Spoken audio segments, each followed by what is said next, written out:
je vais vous parler de... alors, j'ai intitulé ce chapitre sionisme politique, mais en fait, il faudrait plutôt l'appeler les réponses du monde juif. En fait, l'année 1897 est intéressante parce qu'il y a un même constat qui est fait à deux endroits. Le premier, c'est en août 1897, le congrès de Bâle, premier congrès sioniste appelé par Théodore Herzl, après la publication de son livre L'État des Juifs. Donc, des dignitaires de partout se voient, ils disent c'est la merde quand même, un peu partout. Les pogroms de Russie ont commencé depuis près de 15 ans, 1881. On parle de dizaines de milliers de morts. L'antisémitisme explose partout en Europe. Il y a l'affaire Dreyfus. Donc voilà, on est au moment de la création des États-nations. Finalement, les États où on est reçu ne nous veulent pas. Donc, créons un État pour les Juifs. Bon, je la fais un peu rapide, parce qu'il y a eu des étapes avant d'arriver à là, mais faisons un peu rapide. Les sionistes veulent créer un État pour le peuple juif. Donc, ils sortent de ce congrès avec un programme qui va s'établir l'année suivante. Le sionisme vise à établir pour le peuple juif une patrie reconnue publiquement et légalement en Palestine. Alors, j'insiste sur reconnue publiquement et légalement en Palestine, juste parce que vous allez voir juste après. Bon, je ne lis pas la suite.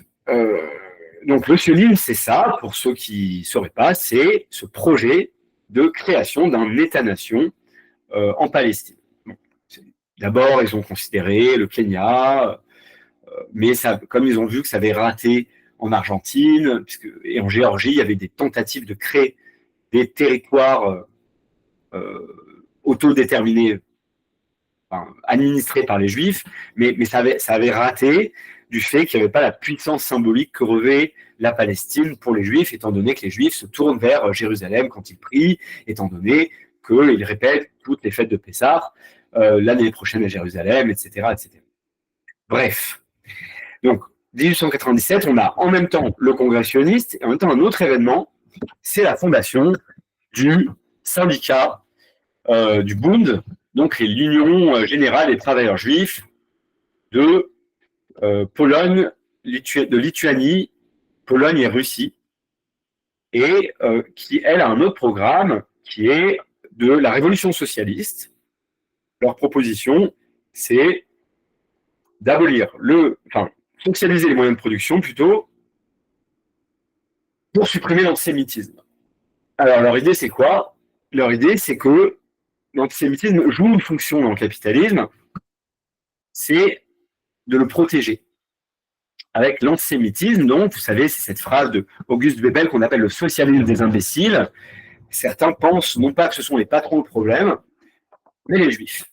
Donc, il agit comme un bouclier, finalement. Et le Bund dit, nous voulons la révolution, l'émancipation de tous les travailleurs, et c'est comme ça qu'on va résoudre le problème de l'antisémitisme, parce qu'on veut habiter là où on est. Donc voilà, c'est tout un principe qui s'appelle pardon, mon yiddish est trop mauvais, je n'ai pas d'yiddish tout simplement. Deukheit, je ne sais plus, je ne me rappelle plus, pardon. Et donc le Bund, c'est... Alors, ce qu'il faut savoir, c'est que le sionisme n'est pas du tout populaire quand il apparaît à la fin du 19e, alors que le Bund est un mouvement extrêmement massif, très populaire, très rejoint. Donc c'est un mouvement incroyable d'autodéfense contre l'antisémitisme à travers des groupes d'autodéfense. C'est un mouvement culturel. Il y a une presse, il y a du théâtre, il y a des cantines qui vont se créer avec le Bund. Donc c'est une histoire assez incroyable. Donc on peut s'inspirer d'ailleurs pour penser la lutte contre l'antisémitisme aujourd'hui. Par ailleurs, le Bund va être à l'origine, c'est des militants du Bund qui vont participer à la création du POSDR, donc le Parti ouvrier social-démocrate russe, qui est lui-même à l'origine du Parti communiste russe, etc. Donc le Bund joue un rôle dans la révolution russe de 1905 et de 1917. Mais l'histoire, en fait, ce qui va se passer dans l'histoire, c'est que les bundistes vont tous être exterminés. Et c'est le sionisme qui va s'imposer comme une solution pour les juifs, étant donné que les juifs survivants, et même les bundistes, en fait, vont émigrer en Israël après la Shoah. Parce que beaucoup n'ont simplement pas le choix. Ce n'est pas parce qu'ils sont idéologisés ou qu'ils croient en une terre promise ou quoi que ce soit. D'ailleurs, les sionistes non plus ne croient pas en une terre promise, hein, mais c'est par pur intérêt pratique. Finalement, le bundisme, c'est l'histoire qui lui a donné tort, étant donné que c'est les nazis qui ont gagné, ils n'ont pas gagné, mais ils ont éradiqué le bundisme. Voilà, donc le sionisme, c'est un mouvement séculaire. Hein, Herzl est absolument laïque, très assimilé, et le sionisme est une solution pratique, en fait. C'est l'ambiance partout dans le monde, c'est créer des États-nations. Les Juifs, on n'arrivera jamais à s'intégrer. On a essayé l'assimilation, on a essayé d'autres choses.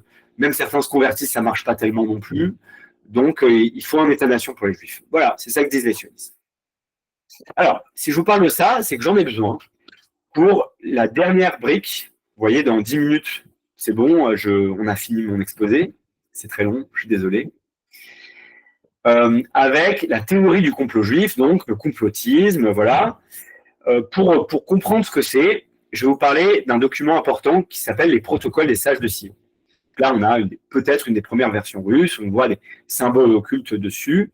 Donc, les protocoles des sages de Sion, c'est quoi? C'est une brochure, un livre, en fait, qui se présente sous la forme d'un plan d'action. Alors, déjà, j'analyse le titre. Les protocoles, en fait, comprenez-le comme un mot qui veut dire les comptes rendus d'une réunion. Les protocoles de la réunion. Quelle réunion? La réunion des sages de Sion. Donc, les sages de Sion, évidemment, ce sont les sionistes. D'ailleurs, l'édition allemande, ça s'appellera les protocoles sionistes. Il y aura d'autres versions. Il sort d'abord en russe, pardon. Je vais en parler juste après. Donc, il sort d'abord en russe en 1900, au début du 20e. On ne sait pas si 1903 ou 1905, mais vraiment au début du 20e. Et donc, il se présente, ce livre, à la manière d'un lanceur d'alerte. Le livre dit, voilà, nous publions en exclusivité les comptes rendus d'une réunion secrète qui a réuni la juiverie internationale. Donc, les protocoles des sages de Sion prétendent révéler un complot.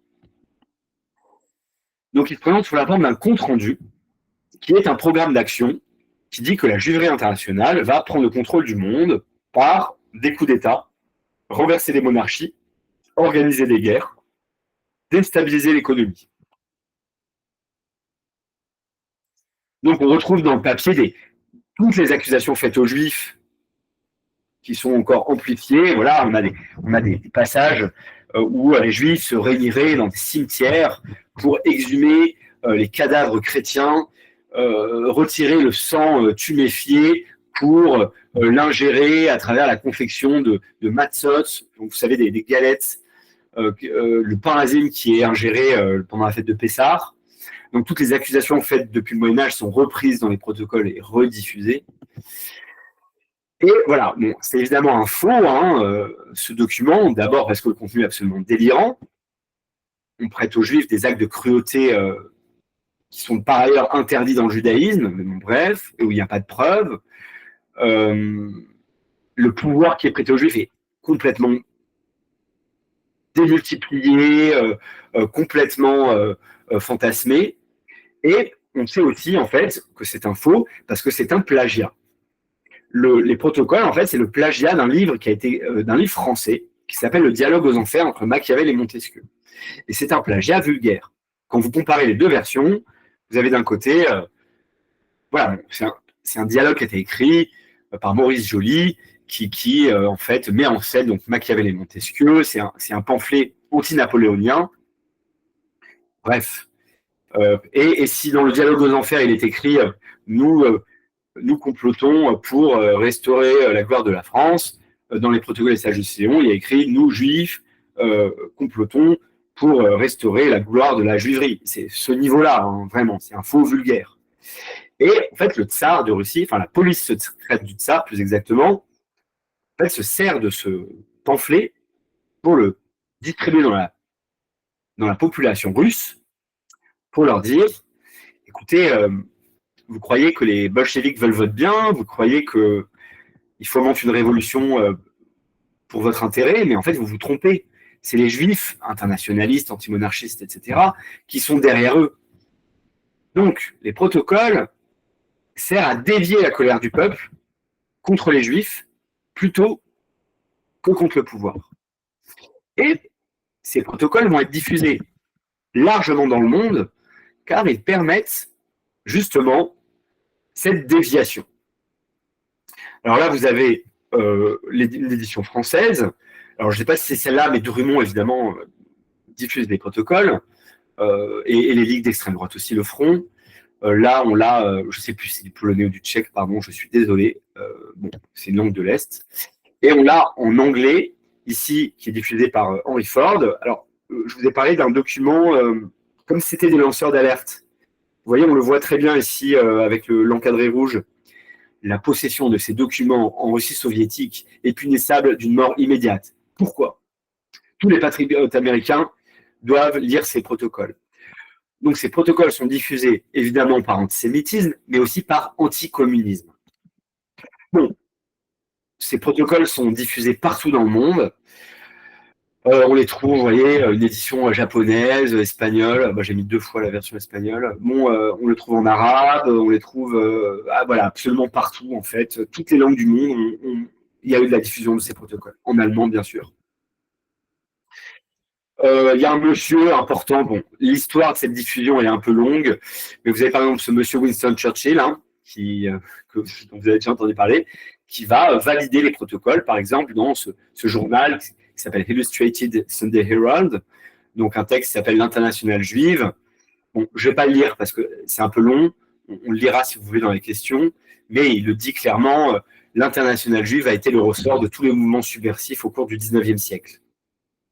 Et voici enfin que cette bande de personnalités extraordinaires des bas-fonds des grandes villes d'Europe et d'Amérique a empoigné le peuple russe par les cheveux pour devenir pratiquement les maîtres incontestés de cet immense empire. Donc, Churchill diffuse les protocoles par opportunisme anticommuniste. Donc c'est cette idée-là qu'on voit, et la définition de l'antisémitisme se dessine maintenant, dans cette affiche russe, donc des Russes blancs, des tsaristes. On voit donc le juif avec sa kippa, le regard mauvais, c'est très déformé, et de sa barbe sortent des serpents, et pour contrôler le monde, donc, par le capitalisme d'un côté, le communisme de l'autre, et la franc-maçonnerie, donc symbole des Lumières, de la modernité, etc. Donc cette idée, hein, et c'est de là que va naître l'accusation de judéo-bolchevisme, l'idée que les juifs seraient derrière le communisme pour dominer le monde, et c'est quelque chose qui va se déchaîner donc en Russie, mais aussi en Europe de l'Est. Hein.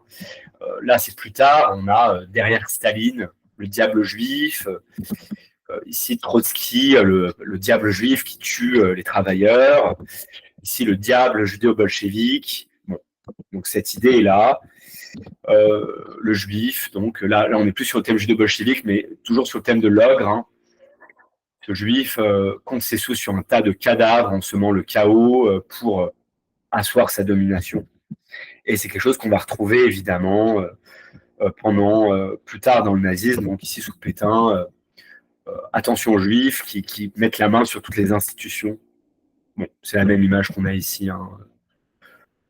Le juif est accusé de détenir, de contrôler finalement la finance, l'agriculture, l'industrie, l'éducation, le gouvernement et même la religion chrétienne, on le voit en bas à gauche, avec toutes ces tentacules qui sont autant le communisme que l'athéisme, que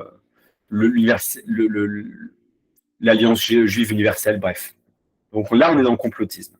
Alors, dernière chose à dire sur le complotisme, en fait, je vais choisir cette image pour vous l'expliquer. Je fais une différence entre complot et théorie du complot. C'est quoi la différence que je fais? Donc, le complot, en fait, c'est un projet de nuisance secret qui va se révéler à un moment.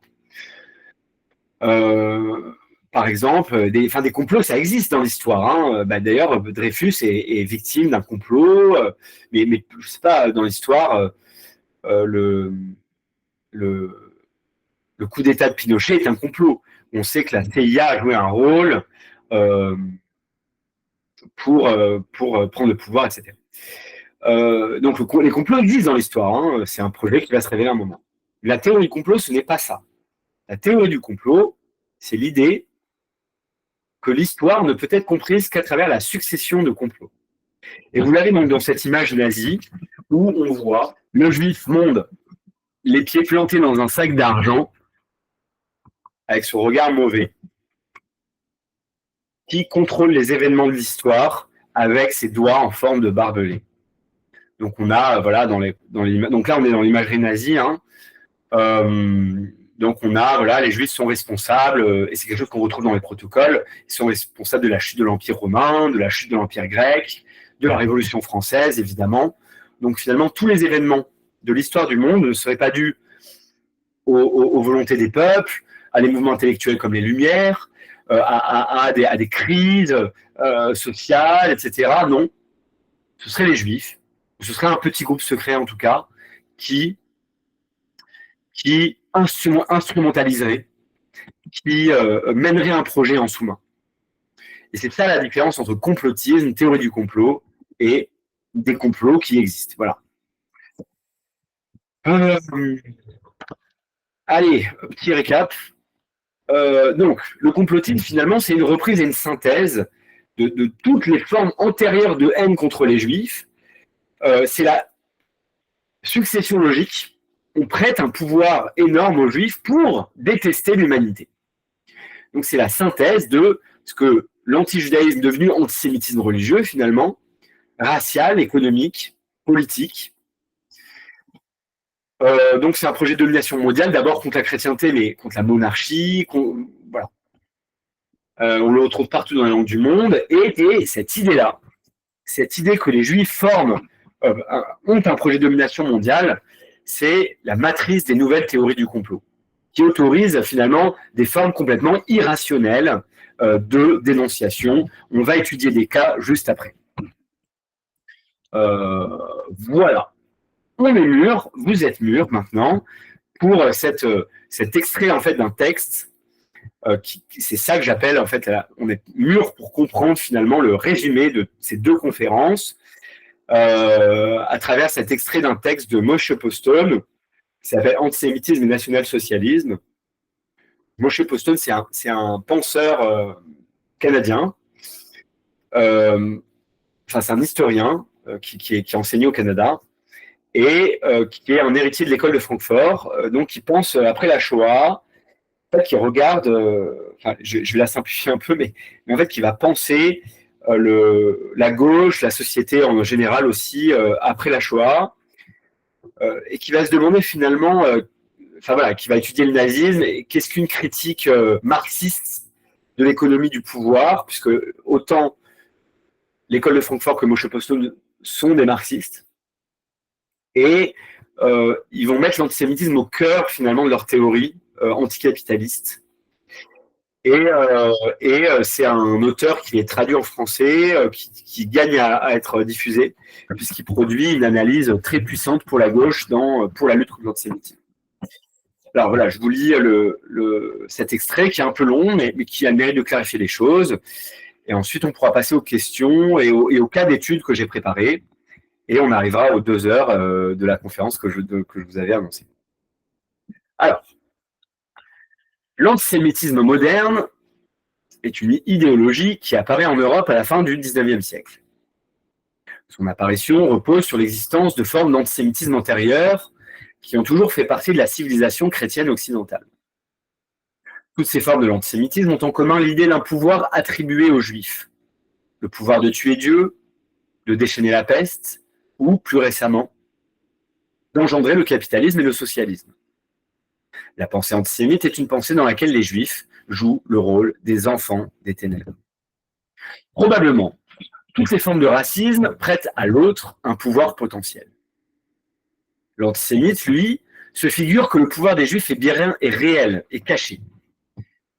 Ce pouvoir agit comme une mystérieuse présence insaisissable, abstraite et universelle.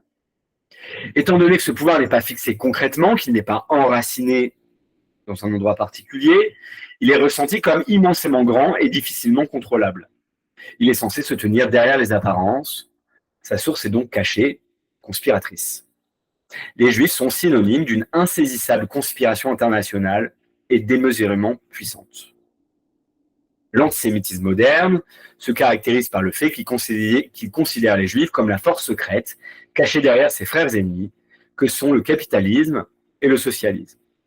Alors, il y a des affiches nazies qui permettent finalement de comprendre très simplement ces accusations à première vue délirantes.